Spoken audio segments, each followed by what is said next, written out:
Chapter 35. Rimiru's money scheming plans. 3 weeks has passed since the fight between Rimiru and Rimiru. In those days, a lot has happened in the Kingdom of Tempest. Let's recap on the things that have happened. First of all is that Ramses moved into Tempest with her subordinates, Bretta and Trini. At first, Rimiru refused him, but Ramses kept on pleading with him to let her stay. It was only when Ramses threatened to expose all the hentai manga that Rimiru owned to Milim did Rimiru agree to let her stay. He didn't really have a choice in that matter. It was either his precious hentai manga being exposed to Milim or allowing Ramses to move into Tempest. The choice was obvious. Though Ramses brought about good news for business with her moving in. She explained to Rimiru how her labyrinth works. After the explanation, Rimiru allowed her to create her labyrinth within Tempest in hope to attract more adventurers into the labyrinth. How the labyrinth works is that it gave Ramses the power to pretty much do anything inside the labyrinth. Ramses created her labyrinth via a number of blocks, allowing the layout to be changed every few days. The environment inside the labyrinth is fully under Ramses' control. The sky is visible in certain floors, and it even is possible to make it rain. After some talk, Rimiru assigned some of his subordinates who didn't have definite jobs to be floor guardians of the labyrinth. He also asked Valdora to be the final boss of the labyrinth. The idea is that adventurers could use the labyrinth as training grounds where they could fight endless monsters without being afraid of death. To solve the death aspect, Ramses created some bracelet that would be sold at the entrance of the labyrinth. By wearing the bracelet, any death that occurs in the labyrinth will be negated, and the user will be returned to the surface with all wounds healed. It will nullify the pain of fatal wounds and activate 10 seconds after death. After death has been confirmed, allowing other party members to revive the fallen. Rimiru named the bracelet Resurrection Bracelet, and he plans to give them out for free and the first time Labyrinth challengers and to those who became a regular.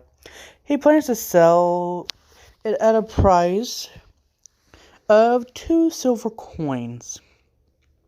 When Milim heard about the labyrinth, she was very excited to contribute to its development. She went out and caught 4 dragons that became part of the boss of each floor.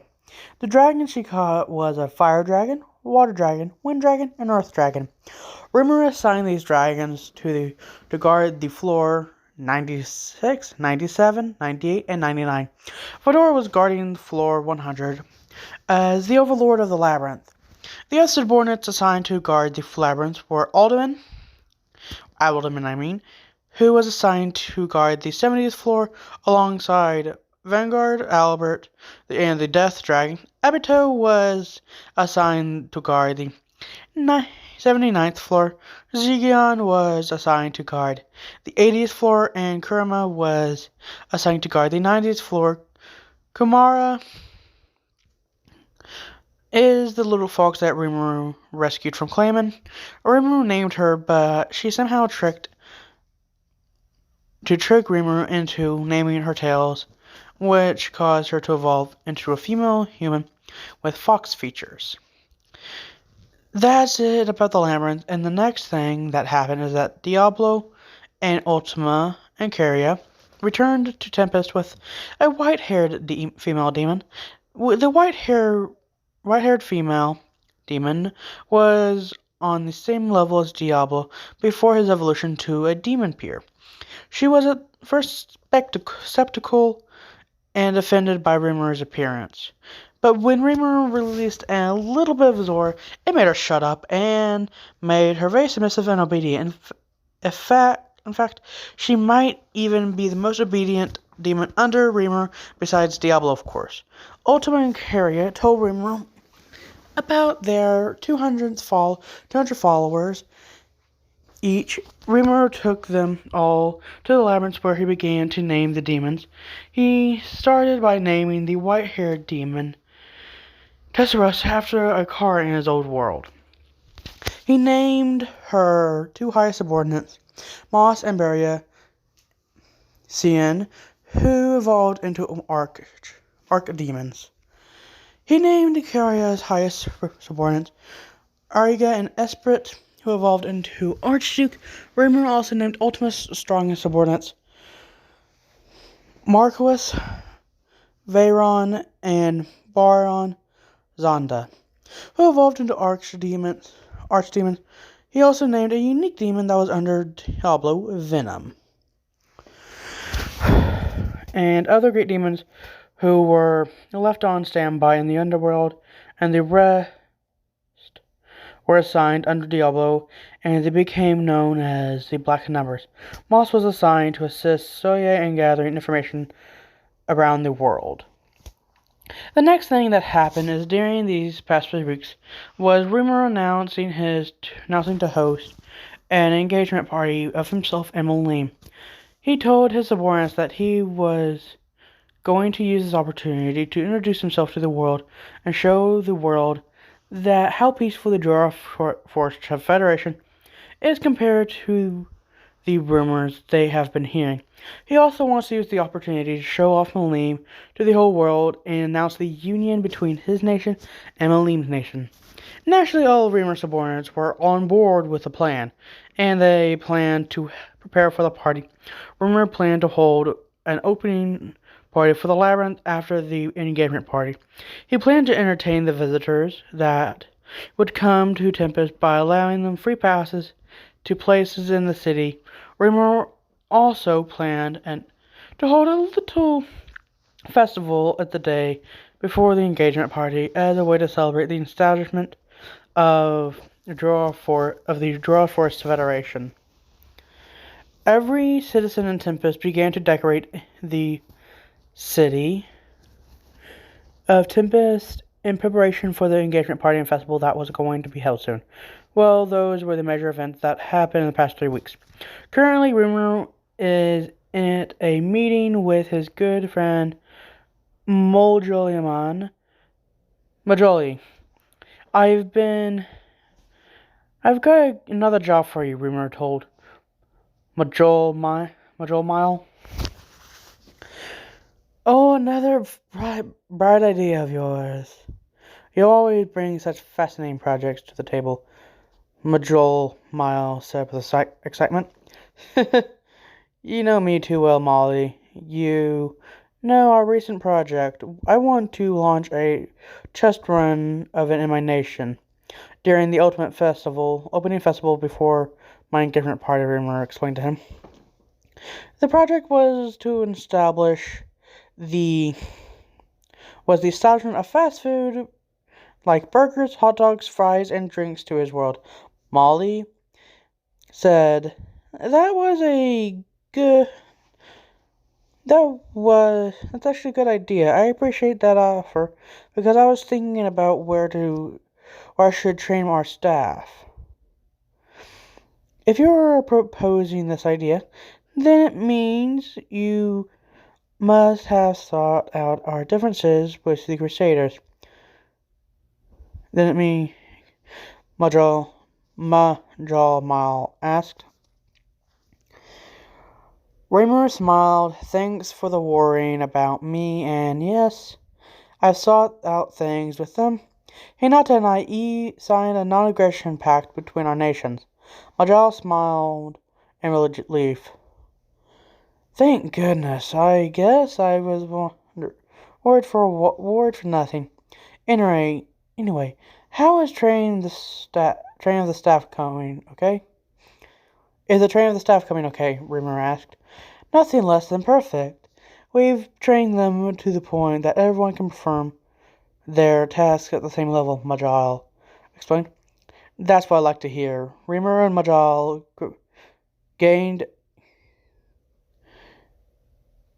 glanced at each other, and they were imagining the amount of money they were going to make with this project.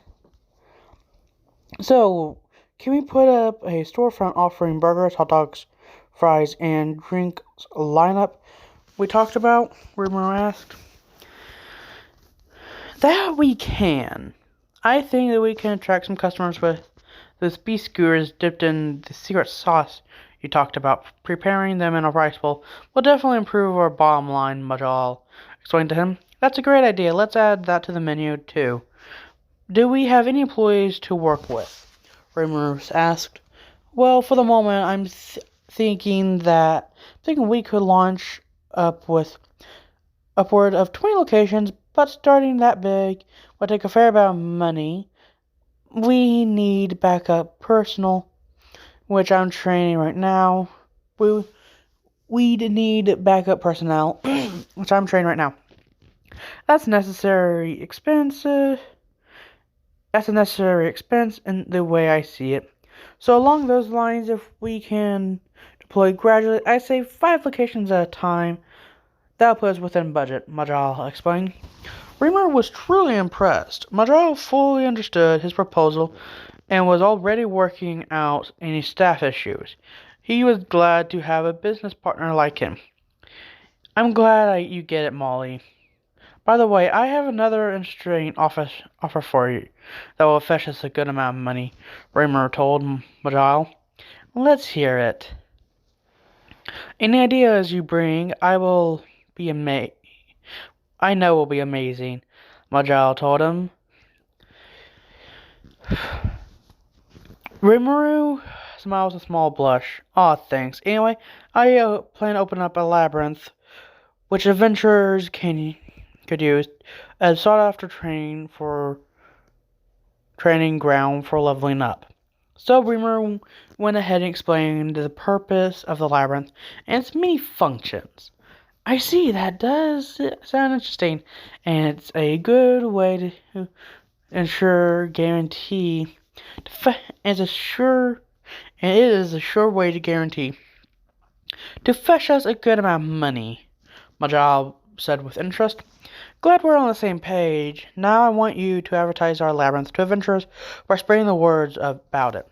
I would also like you to move into Tempest, Rimiru told him. I like the way you're thinking. I accept your offer to move into Tempest and to help spread the word of the labyrinth, Majal told him. That's good. I will send some people to help you move, and I plan to. Rimiru tried to say it, but he was interrupted by a thought message. Darling, where are you? Milim asked Rimiru in his mind. I'm in a serious meeting right now. Is there a problem? Rimiru asked. You promised to take me out today, and I've been waiting for a while now, Milim complained. Rimiru face-palmed himself, which actually shocked Majal. He couldn't believe he forgot his promise to Milim. Crap, he screwed up big time. He would have to buy her lots of sweets and honey to calm her down. I'm sorry, darling. I completely forgot. I will be there in a few minutes. Please wait for me, Rimiru begged her. Well, it happens sometimes with how busy you are. I will wait, but hurry up, okay? Milim told him. I will love you, sweetheart, Rimiru said to her. I love you too, darling, Milim said. She ended the thought message. Rimiru looked at Majal, who was still watching him in confusion. Sorry to cut our conversation short. I have to go. Is there a problem? Majal asked him. Nothing too serious. I just made a plan with my future wife and totally forgot about it, Rimiru told him. Ah, that makes sense. I get where you're coming from. I get where you're coming from. Don't worry about me. You should go and be with your wife, Majal told him. Thanks for understanding. I'll send some people to help you move into Tempest. Let's continue this chat after you move in. Rimiru waved at him before he disappeared. Majal was surprised to see Rimiru vanish in thin air, but he remembered just who Rimiru is and calmed down. Now then, time to start packing, Majal said as he went into his house. In a world filled with nothing, there exists a single castle. The castle was big and it was painted black. On the balcony of the castle, we see two individuals. One was sitting and drinking tea, and the other was standing by the one drinking tea. My lady, it would appear that Demon Lord Rimiru is planning to hold an engagement party next week. The person standing said, "Man, you are so stiff, Milim. You need to relax more, or you'll grow too quickly," the person sitting down scolded. I live to fulfill your wishes, Lady Rimiru. I don't care what happens to my body in the process, the fake Milim said. Rimiru sighed. Not like I didn't see that answer coming, but it's still annoying to hear it almost every time. And to what you said earlier, I know about the engagement party. What do you plan to do about my lady? The fake Milim asked. Well, I plan to pay my other self a visit and congratulate him on the engagement, Rimiru told her. Is that all my lady plans to do? The fake Milim asked. Not quite. I plan to do something else, which is a secret for now. You will know in a few days of the engagement party. You will know in the day of the engagement party, Rimiru told her. As you wish, my lady. What should I do before the other Milim? About the other Milim if she tries to interfere with your plans? The fake Milim asked. Do what you like, but do not damage her body or kill her. I need her for my plans, after all, Rimiru said with a smile. Consider it done, my lady, the fake Milim said. Now then, I'm going to sleep. Don't wake me up unless it is serious, Rimiru said as she went into the castle. The fake Milim bowed as Rimiru walked away. That's all for today's video. Don't forget to subscribe today to become one of my domestic listeners. Goodbye and peace out, everyone.